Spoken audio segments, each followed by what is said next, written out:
Ladies and gentlemen, my name is TotalBiscuit of the WoW podcast, Blue Please on CynicalBrit.com. It's been a while, hasn't it, since we've seen with kittens? Since we've leveled with kittens, since we've attacked with kittens, and using kittens. Well, we're back. For the time being, at any rate.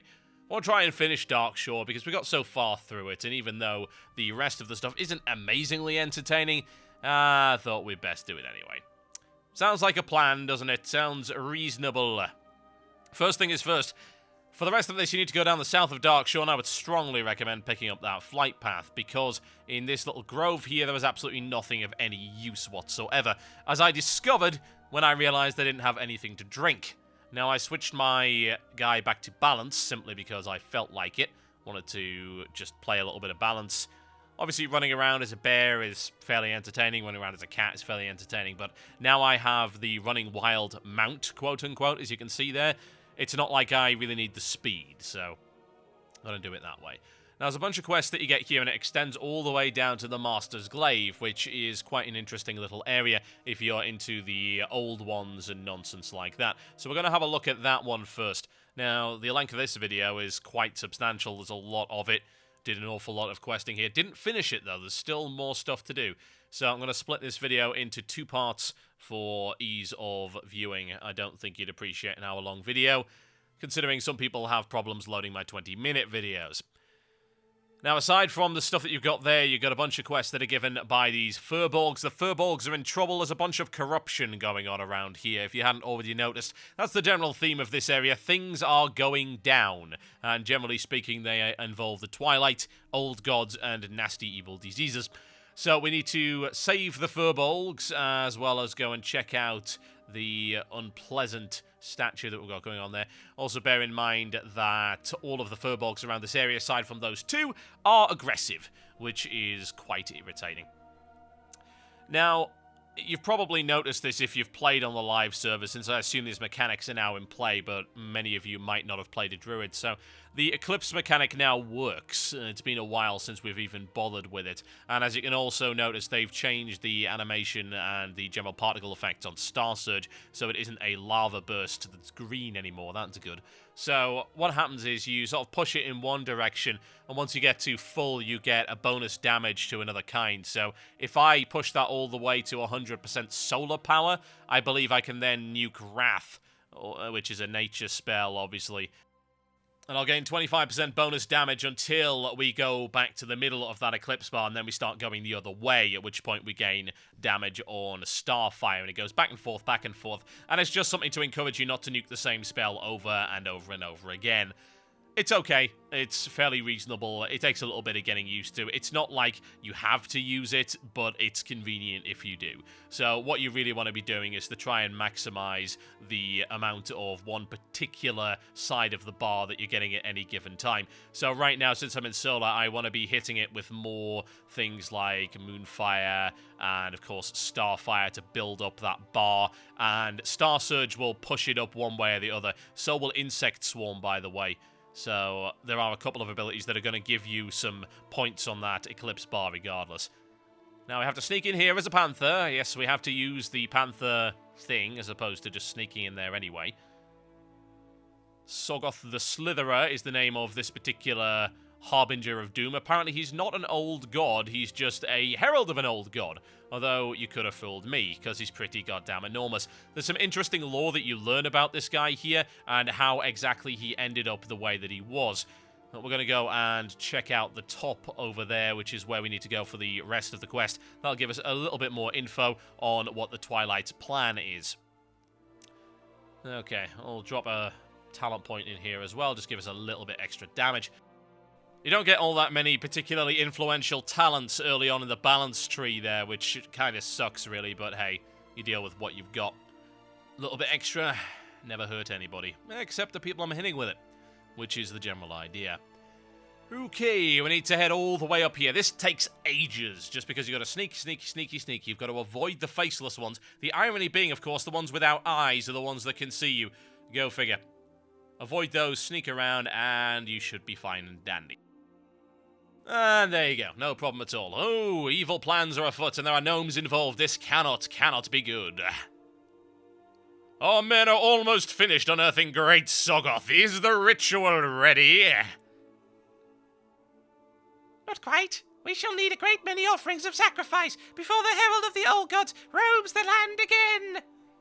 Do not worry. Like I said, our men are almost done unearthing the slithering one. They will make a suitable or even voluntary sacrifice. Soggoth will rise. That's what they sound like in my head, folks. I have a screwed up head. Right, well, the fastest way down is, needless to say, the most direct one. Off you go. It won't kill you, although it will hurt you, and unfortunately, it also takes you out of stealth, as I discovered, and then I annoyed every miner in the damn place. They threw rocks at me. It was unpleasant. There we go. Right, what do we have coming up next? Well, we can hand that in and we can see what's going on there, because I wanted to pursue this particular arc because I thought it would be interesting. Turns out it kind of is. It's got some interesting stuff, but it does lead you to some other stuff which is a little bit more mundane. All of this stuff can be done in any order you choose, honestly, although doing the Soggoth one first will unlock a bunch of quests further down for the Explorers League. Aside from that, if you so desire, you can ponce around here and grab yourself some of these bear's paw. The bear's paw is a herb you have to grab for the quest from the furbuls, and most of them are actually hidden behind the evil furbog village. There aren't all that many others around. I was lucky to find that one, but in general, they're over there. Don't make the mistake I made, folks, and do not go into the village for that. It is totally unnecessary. There's actually only one or two in there. Most of them are directly behind. The area on the map is very, very large and very inaccurate. Okay, so that's the Explorers League right there that we need to go talk to. That is all the way down south. It's near the Master's Glaive. Do be careful where you go there, and I'll show you why in just a short moment. Aside from that, we do need to deal with the furbog stuff, because this is quite an extensive quest chain. It's got some reasonable rewards as well. Finally, at level 21, the rewards are starting to become okay. I must say, like, the rewards are atrocious in this area. They really are. They scale so badly.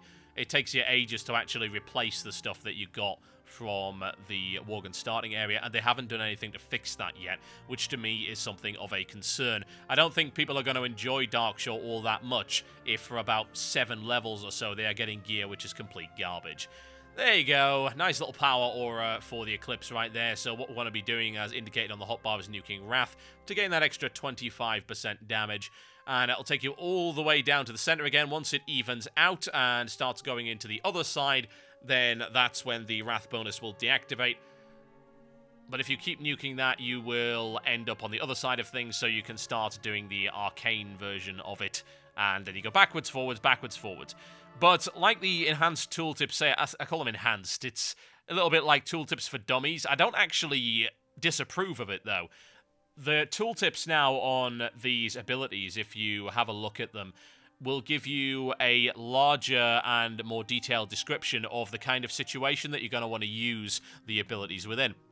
Like, for instance, it tells you to use Star Surge every time it's off cooldown, which is a good piece of advice, honestly. And there's a number of other things about various situations in which it's good to use some things, and of course stuff like Searing Pain, it says this is probably not a good idea to nuke.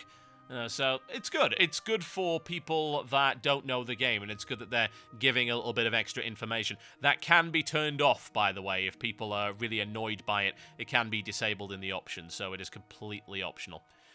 Right, we need to start making our way in here and actually get some kills. We also have to kill some consumed thistle bears. So, as you noticed by that very unpleasant thing in the water, there is evil afoot. And as evil tends to do, they're corrupting the local wildlife to upset nature conservationists. Well, this place is completely full of those damn people, so no big surprise there. If you're going to attack your enemy, psychological warfare by freaking out the bears is probably a good start.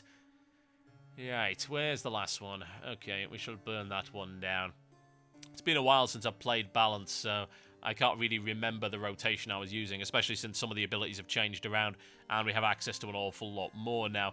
Although, I'd probably open up these days with something nice and heavy, or maybe open with a Star Surge. That's probably a good idea, so you can get it on cooldown. Then lock them down with an Entangling Roots, and then hit them with whatever the hell's available at the time. It doesn't really matter all that much.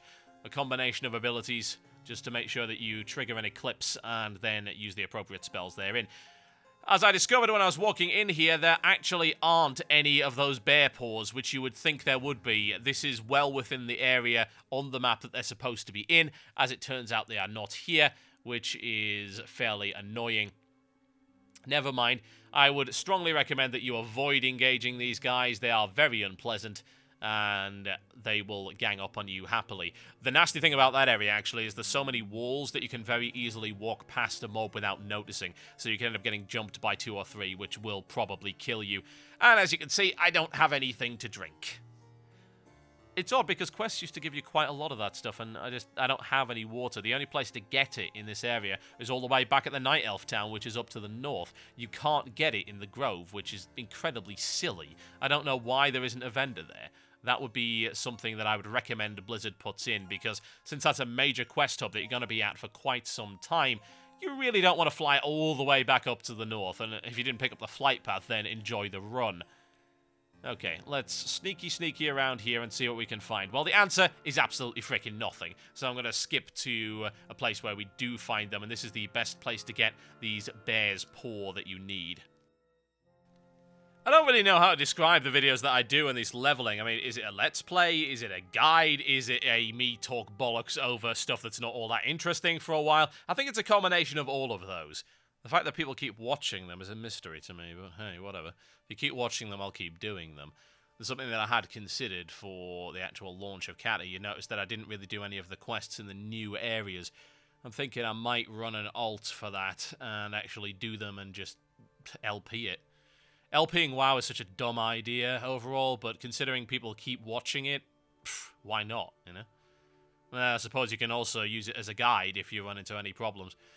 Right, boingy, boingy, boingy, off we go. I'm still not really used to that running wild thing. It's odd. It's certainly better than it used to be. I think that they did a good job of making it suitably unique. But can people do me a favor? Stop sending me messages asking what happens if you get exalted with Guildneus or whatever and then try to get this mount with another faction. Obviously, you can't. Now beware, ladies and gentlemen, because it said this is Rem Travel's excavation. Okay, no problem. We'll just go in here. Oh, it's actually full of freaking Murlocs. Completely full of Murlocs. Murlocs will be the bane of me in this particular area. I hate Murlocs. Murlocs are irritating. Everyone knows that Murlocs freaking suck and they're all over the place. Oh god, the stunned, the dead. Oh, god. This happens more times than I would like to admit.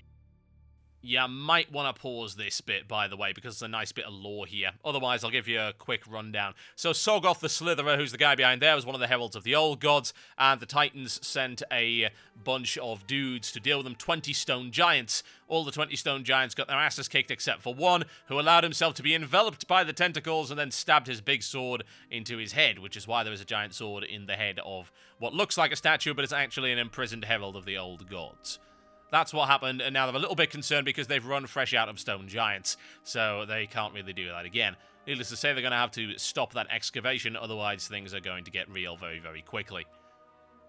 Now, we're going to go and report that all the way back to them, and we do have a bunch of junky quests here that we have to deal with. We're going to deal with them at the end, don't worry, it will happen. It's just coming down to wanting to continue the main storyline as opposed to doing the side stuff that involves killing Murlocs. You know, I should have killed the Murlocs earlier. It would have made things an awful lot more convenient, but hey, we live and learn. Now, while we're here, we can also do some hand-ins for this, and that will unlock the next set of quests for the furbuls, which involve doing a bunch of silly stuff, and then a quest which bugs out quite a lot and needs to be fixed. So what we do need to do is find the necessary bits to make this bundle of blessed herbs.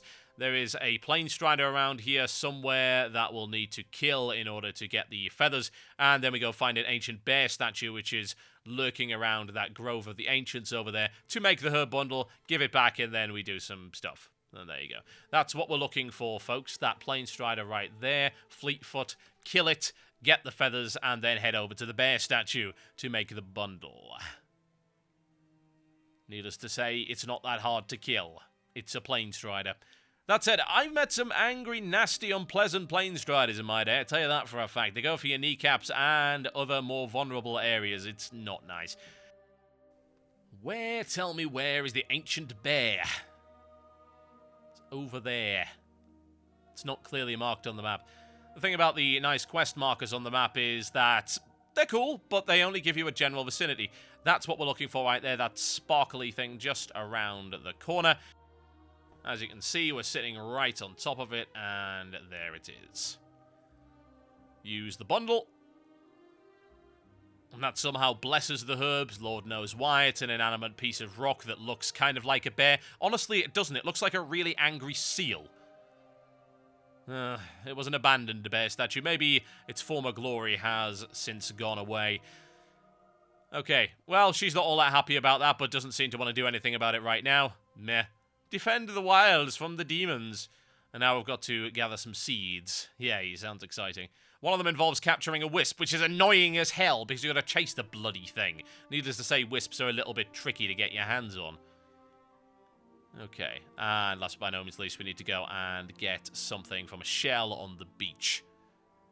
The first seed is really easy. You've just got to talk to this dude. So, about that seed. There you go. Yes, he's boasting about the size of his seed. I don't want to know. He's a very virile ancient. And we're going to go find someone else, which I'm not going to do right now. Do not really care, although I could have just dashed over there in about 20 seconds, and I realized later I probably should have. But like I said, these quests are all over the place, so I'm sure you can work out a more optimal way of doing this than me. Okay, right. We have more furbulk stuff that needs to be dealt with, so let's get on with that. The next bit is a little bit of a magic wand quest. You give him the bundle of herbs, and he says, "Hoi, it's a bundle of herbs. Oh, I could smoke this, or alternatively, I could use it to free my people from the clutches of the stuff."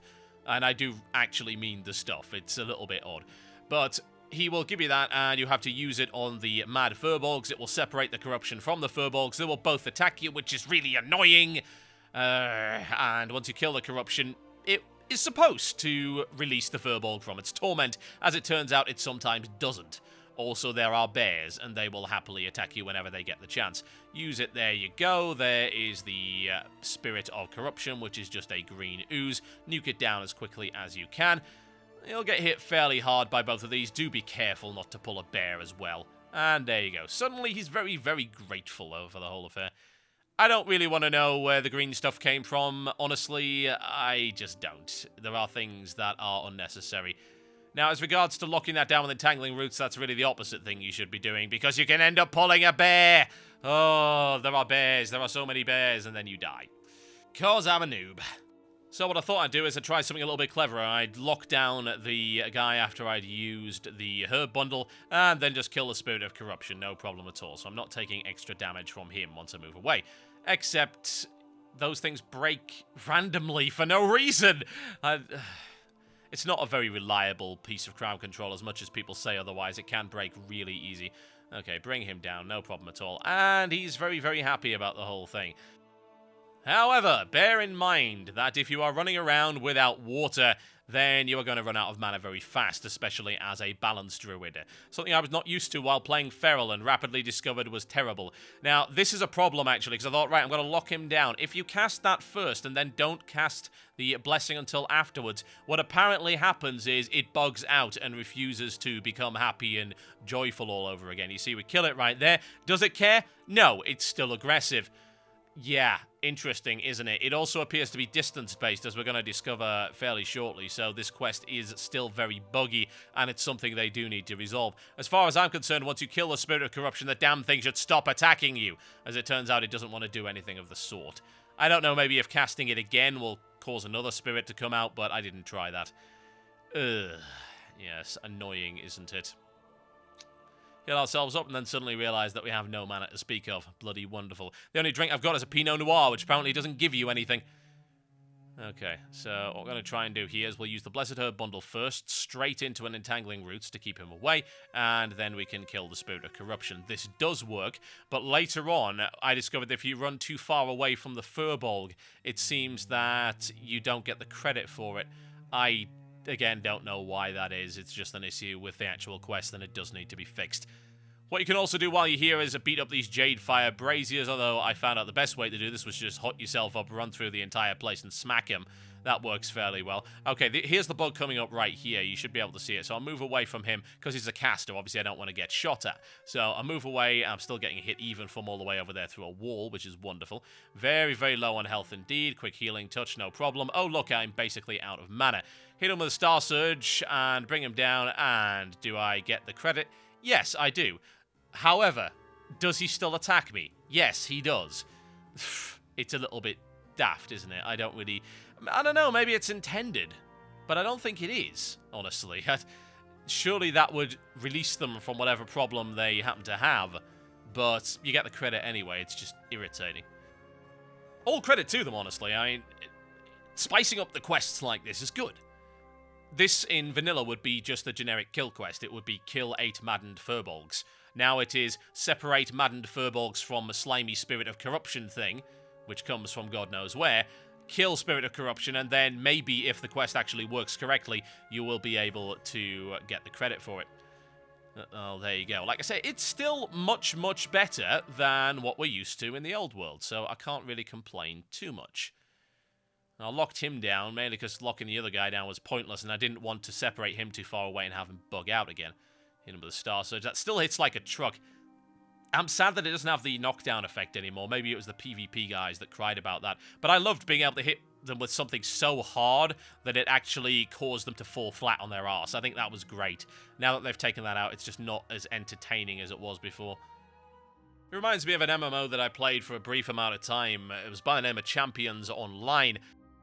Now, I believe that game is going free to play quite soon. I think there's a closed beta of that starting. I don't know, I might play a little bit more of that, actually, just to show you guys. It would be nice to show you some other MMOs, even if it's just a video or two. Whatever the case, one of the things I liked about Champions was the fact that attacks really had a lot of impact, and it did feel like you were hitting them with something really powerful. Now, for a superhero MMO, that kind of matters. For something like this, maybe not so much, but I've always had a few issues with the way that WoW combat actually works, and the way that it's not meaty. It really isn't. I mean, it's got some fairly good sound effects, but the actual effect on the enemies is minimal, to say the least. You know, you hit them with a giant sword and they don't even stagger. You're just sort of flailing at midair, whereas in Champions Online, you could punch someone into orbit. So, yeah, it is an excuse, really, that this is not a superhero MMO, so you don't expect that necessarily. But things like Star Surge just give a little bit more satisfying clunk to the actual combat mechanics. It's not to say that WoW's combat system doesn't have its advantages. I mean, it's one of the most responsive MMO combat systems of all time. It really is. If you've played any other games, I played Warhammer Online quite a bit, and especially during the launch, the combat system just seemed incredibly sluggish in comparison, and it still does, actually. It's not as responsive. It doesn't do what you want to do when you want to do it. And that gives you a feeling of disconnection from your character, and the actual sluggishness of the combat system put me right off that game. Whereas, in comparison, DDO has a very, very interactive combat system because it's got stuff like collision detection. You swing your sword actively, even if it's just holding down the button. You're still doing a little bit more.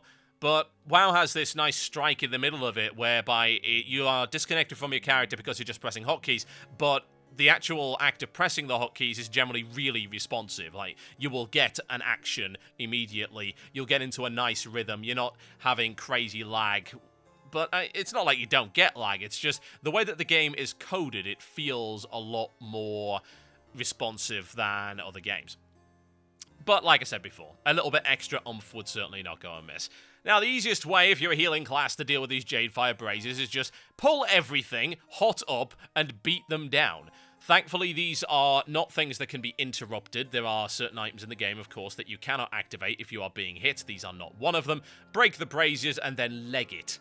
Easiest way to do it. No problem at all, and sorted. Now, we also need to find someone else who is around here. An evil, evil person. Well, he's not a person, he's actually a demon. He is hiding within a cave around here. He is a defiler. He is apparently responsible for all this nonsense. And he's not up there. As with every cave, you always find it on the wrong part of the actual map. Finding caves is something of an art as opposed to a science.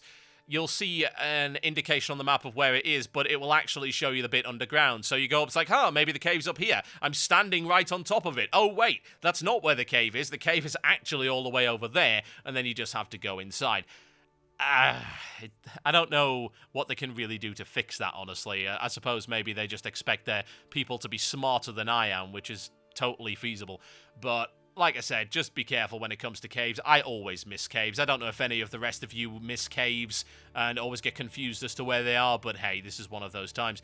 Go around the side, and needless to say, you will find the cave right over there and get shot at by everything in the world as you go. Okay, folks, let's do some mad multitasking. I'm a druid. I can take everything. So how many have we pulled? Okay, well, we've got 3 on us right now. That shouldn't be a problem. So let's entangle one of those, get the hell out of its way so we're not taking damage, and then we can beat on one of the others. Healing touch once again. A little bit unnecessary, actually. Could have just hotted that one up there. Okay, now we've got a nice bit of wrath there. You'll notice, actually, the amount of damage that Thorn's Aura does now. It's a temporary buff now with a fairly long cooldown, and you can pop that up, and people beating on you will take absurd amounts of damage. It's ridiculous. In comparison to the old Thorns, which just did tiny amounts of damage, I actually prefer this one. Like, okay, I'm being beaten on by a bunch of melee guys. Right, suddenly Thorns. And isn't that pretty? I like that. A little bit of Omen of Clarity going on right there with the clear casting. Very nice indeed on the power auras. And there you go, down you go. See, that's how you play a balanced druid, mostly. Much better than my previous attempts at it. Right, we could do with some mana. Some ice-cold milk would be delicious, I think. We'll take this guy down, and then I'm going to end this video, and of course this will be released in 2 parts, like I mentioned earlier. That's because otherwise it's just way too freaking long. Takes ages to encode, takes ages to upload, and people get mad because it takes them about an hour to actually buffer the damn thing. Okay, Mr. Defiler, bring it on. I have to wonder how this level 19 demon is responsible for corrupting an entire tribe of furbuls. I don't know, maybe it's like the Native Americans. They gave them corruption-infected blankets and whiskey, and yeah, then they ended up running casinos all over the place. It was terrible. Furball casinos, I tell you. They have the worst odds in the entire world. Okay, folks, I will be back with more Worgen leveling in part 2. If there isn't a link up yet, that means it's not available. Don't worry, folks, it will be there. Patience is a virtue. Seldom found in furbolgs. Go away! I'll see you next time.